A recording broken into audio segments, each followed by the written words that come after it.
Halo Cinecrip, balik lagi bareng gue Arya. Dan sekarang gue mau ngomongin film barunya dari Imaginary Pictures. Ini adalah PH Indonesia yang hits banget lah ya. Karena film-filmnya ya emang oke sih so far ya. Sejauh ini yang gue tonton film-film dari Imaginary Pictures gitu, nggak terlalu mengecewakan, selalu ngasih gebrakan dan selalu ngasih kebaruan. Nah itu tuh yang penting ya. Dan sekarang giliran film berjudul Tinggal Meninggal nih, yang bakal tayang besok banget ya.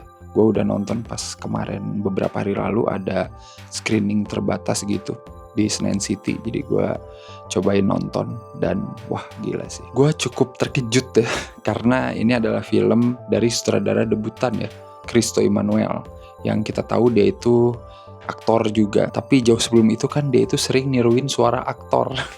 Jadi dari tukang impersonate gitu kan, sebuah jenjang karir yang menarik ya. Terus nanjak dan ketika jadi sutradara dia bikin sebuah film komedi yang unik menurut gue, dan bisa dikatakan ini adalah salah satu film komedi orisinal terbaik Indonesia sih dalam beberapa tahun terakhir ini. Serius, gue nggak bohong.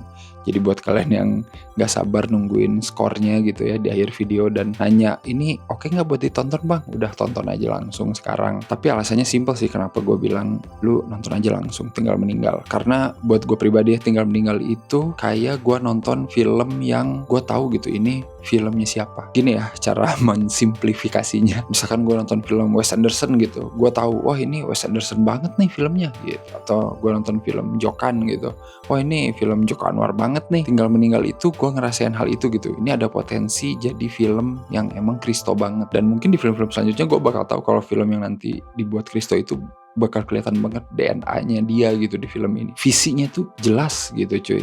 Ini sutradara mau bikin cerita apa dan mau bikin filmnya seperti apa itu kelihatan dari awal sampai akhir. Dan itu tuh hal yang langka sih menurut gue ya di Indonesia, terutama apalagi kalau lu nonton film Indonesia terlalu sering gitu kan, lu bakal ngeliat lah kayak homogen semuanya.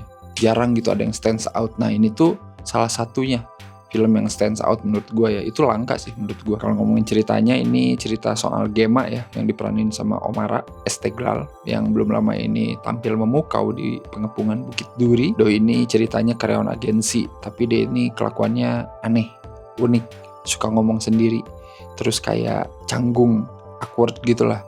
Kayak susah bersosialisasi lah dengan orang-orang di sekitarnya gitu kan. Tapi suatu hari hidup Gema berubah ketika dia mendengar kabar kalau bapaknya meninggal ya. Dari situ teman-teman sekantornya langsung perhatian sama Gema gitu. Karena ya ngerasa Gema baru kehilangan sosok orang tua. Dari mulai ngajak ngobrol duluan, ngajak makan siang bareng. Pokoknya Gema terkejut aja sama perlakuan temen-temennya. Kenapa jadi care gini temen gue yang selama ini menganggap gue nggak ada gitu. Dan itu ditunjukkan sama visual yang menarik ya sama Christo di sini. Ini salah satu dari gimana Christo bisa mentreatment filmnya dengan baik.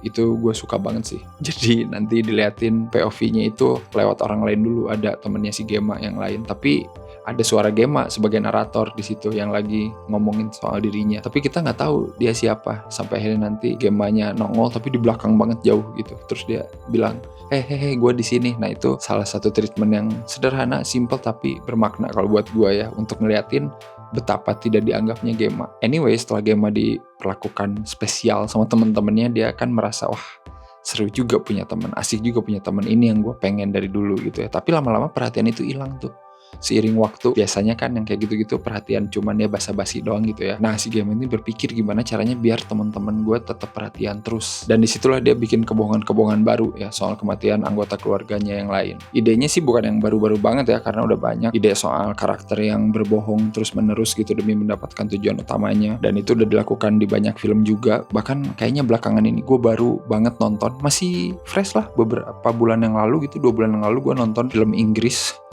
di Prime Video ya, judulnya Deep Cover. Coba dah lu tonton. Itu juga modelnya kayak gitu. Protagonisnya itu berbohong, tapi berbohongnya itu kelewat batas, jadi kayak diterusin aja gitu, improvisasi bohongnya tuh.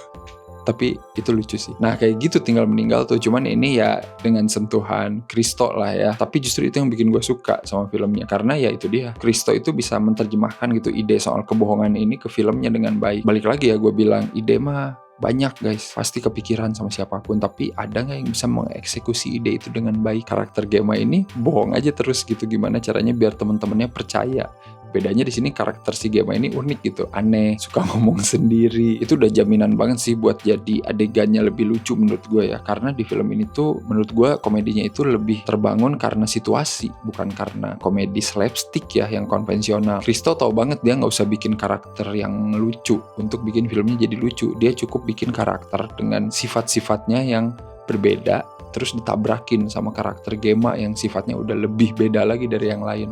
Nah di situ tuh lucunya, asli menarik sih asli. Gua ngelihat interaksi Gemma sama teman-teman sekantornya, apalagi awal-awal tuh di sini ada karakternya Ardit Erwanda ya, dia jadi Ilham kalau nggak salah. Itu tiap celetukannya dia ke Gemma pas ngucapin belasungkawa tuh anjing banget. Di luar itu pun anjing banget sih. Semua celetukan dia itu kayak celetukan basa-basi busuk yang sering kita dengar, tapi sama entah kenapa di sini tuh lucu. Celetukannya si Ilham ini disautin sama karakter Karin ya. Ini diperanin sama Mawar Eva. Pokoknya karakter Mawar Eva di sini on point banget lah dia sebagai Karin itu. Gue tuh serasa ngelihat kepribadian akun anon galak gitu di Twitter yang sensitif, terus ditranslate ke karakternya Mawar Eva. Itu anjing terbaik sih, lucu sih itu benar. Jadi tiap Mawar Eva ngerespon apa tuh udah gue expect responnya pasti itu gitu. Respon orang-orang yang selalu pengen terlihat super sensitif. Dan yang gue suka juga di sini kan Christo dari awal promo film ini pun terlihat kalau dia itu pakai konsep breaking the fourth wall ya, dimana karakternya itu ngomong gitu ke penonton. Sering dipakai lah di film-film gitu ya. Mungkin orang taunya yang sekarang-sekarang itu dari Deadpool gitu kan, sering ngomong gitu ke penonton. Tapi dari dulu juga udah sering dipakai sih, kayak apa ya, misalkan Ferris Bueller's Day Off gitu, atau yang horor juga ada yang pakai beginian ya. Funny Games-nya Michael Haneke juga begini kan kalau nggak salah, ngomong ke penonton gitu. Tapi di sini gue ngerasa itu tuh bukan sebuah gimmick gitu ya. Breaking the fourth wall di sini tuh kayak sebuah konsep yang emang sesuai sama karakternya. Gemma di sini suka ngomong sendiri, bahkan dia ngomong ke dirinya sendiri yang masih kecil. Jadi serasa kayak dia itu ngomong sama teman hayalannya gitu kan. Nah teman hayalannya itu siapa ya? Kita sebagai penonton. Dan karena itu juga mungkin gue ngerasa kita sebagai penonton jadi lebih dekat sama Gemma gitu ya, lebih relate sama Gemma. Kita seperti diajak gitu untuk tahu lebih banyak soal dirinya sendiri kan di sini. Kita diajak untuk tahu siapa orang tuanya, gimana dia diperlakukan waktu kecil dulu. Gemma sekarang kayak gini, itu karena orang tuanya itu gimana dulu. Itu bagus sih menurut gue. Tapi gue juga suka gimana Christo tidak terlalu sugar coating gitu soal keluarga Gemma yang emang semrawut. Gue juga suka gimana di sini Christo nggak ngeliatin harus ada payoff yang manis gitu antara Gemma dan keluarganya. Karena emang di sini kan intinya adalah bagaimana Gemma itu merasa tidak sendirian lagi. Intinya gimana Gemma itu merasa tidak awkward lagi sebagai orang yang punya sifat yang seperti ini gitu kan. Dan itu tidak harus selalu datang dari keluarganya, dari orang lain pun bisa gitu. Tapi apresiasi harus diberikan sama Omar Esteghlal sih ya, gokil sih dia. Padahal belum lama ini dia jadi karakter manusia Dajjal ya di film Pengepungan Bukit Duri. Tapi di sini dia bisa memerankan karakter yang menurut gue complicated banget. Dan setelah nonton ini, gue kayaknya nggak bisa ngebayangin deh aktor siapa lagi yang bisa jadi Gemma gitu di film ini. Intinya tuh ibaratnya kayak gue nggak bisa ngebayangin siapa lagi selain Nicholas Saputra yang bisa jadi Johnny di film Janji Johnny. Kayak gitu perbandingannya, serius. Dan karakter Gemma itu ngingetin gue sama karakternya Maurice Moss ya, di sebuah serial asal Inggris judulnya The IT Crowd. Lu coba dah nonton kalau lagi cari tontonan komedi yang kayak gini, kurang lebih agak awkward, agak unik gitu, agak aneh. Karakternya juga mirip-mirip. Cobain The IT Crowd. Nah itu mirip banget tuh Gemma sama dia, sama Richard Ayoade ya. Cuman satu doang sih buat gue yang agak mengganjal gitu ya, konklusi dari ceritanya ya. Karena di sini gue ngerasa Christo seperti main aman gitu untuk ending yang seperti itu ya. Ini gue ngomongin ending yang awal ya, konklusi gimana Gemma ini akhirnya mengakui kebohongannya dan gimana teman-temannya memperlakukan dia setelah itu gitu. Gue pikir bakal lebih liar lagi gitu. Meskipun setelah itu Christo ngasih ending yang lebih liar lagi, yang benar-benar out of the box. Tapi ya nggak out of the box juga sih. Sudah diduga akan seperti itu karena emang balik lagi kelihatan visinya ini dia mau kayak gimana filmnya gitu. Jadi ketika ending terakhir itu muncul gitu, gue sih udah nggak kaget ya. Karena ya, hai, aku Gemma, ini caraku untuk meninggal. Ya, as you expected sih, gue suka sih. Pada akhirnya Tinggal Meninggal itu menurut gue merupakan film panjang debutan yang berani sih dan penting gitu ya. Bisa disebut komedi gelap, asik, dark jokes kalau kata karakternya Aco gitu ya. Yang ya berani gitu mentertawakan kultur kepalsuan, kebohongan di lingkungan sekitar, terutama lingkungan kerja.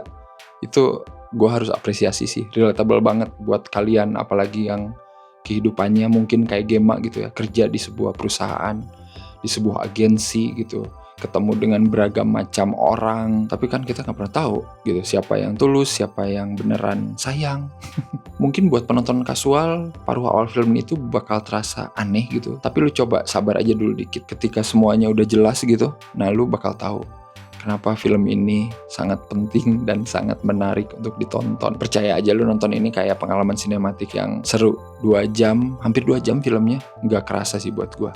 Salah satu film original Indonesia yang fresh, yang harus kalian tonton sekarang juga. Jadi kalau mau gue kasih skor untuk debutan Christo 7,5 dari 10, ini salah satu film debutan yang oke banget. Gue nggak sabar sih nungguin Christo kedepannya bikin film apa lagi, karena ya gue melihat visinya Christo dengan jelas gitu di film ini, dan itu susah gue temuin di filmmaker Indonesia sekarang. Silakan buat yang udah nonton, komen menurut kalian gimana filmnya, apakah kalian suka sama Tinggal Meninggal, dan kalian juga bisa isi skor dan review singkatnya di skorfilm.com ya buat Tinggal Meninggal. Oke, seperti biasa jangan lupa untuk like, share, subscribe Cinecrip. Kalian juga bisa join membership Cinecrip, bisa beli merchandise Cinecrip, silakan, ada linknya di bawah. Dan ya udah, ketemu lagi di film-film imaginary selanjutnya. Agak lain 2 ya. Kita lihat saja. Bye.